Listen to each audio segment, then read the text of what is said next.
దశరథ రాముడు, కోదండరాముడు, జానకి రాముడు, ప్రజలందరికీ ఆదర్శప్రాయుడు శ్రీరాముడు.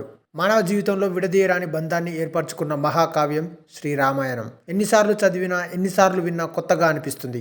మానవుల జీవితానికి అత్యంత సన్నిహిత్యంగా మెలిగిన అవతారం శ్రీరామావతారం. రాముడు పరిపూర్ణమైన మానవుడిగా ప్రవర్తించాడు. ఈ ప్రపంచంలో మంచి గుణములు కలిగిన మానవుడు ఎవరు అని నారద మహర్షికి వాల్మీకి మహర్షి ప్రశ్న వేసినప్పుడు 16 గుణములు కలిగిన పరిపూర్ణమైన మానవుడు శ్రీరామచంద్రమూర్తి అని నిర్ధారించాడు. మనుష్య జీవితంతో శ్రీరాముడి జీవితం మమేకమైపోయింది. ఆయన మానవుడిగా పుట్టాడు, మానవుడిగా పెరిగాడు, మానవుడు పడిన కష్టాలను పడ్డాడు.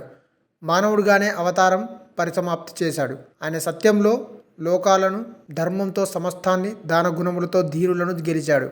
అలాగే తన పౌరుష పరాక్రమాలతో శత్రువులను గెలిచాడు. పరిపూర్ణమైన మానవ అవతారమే రామావతారం. ధర్మం తప్పకుండా మనిషి అనేవాడు ఇలా జీవించాలి అని చూపించినవాడు శ్రీరాముడు. 16 గుణములు పుష్కలంగా కలిగి ఉన్నవాడు రాముడు.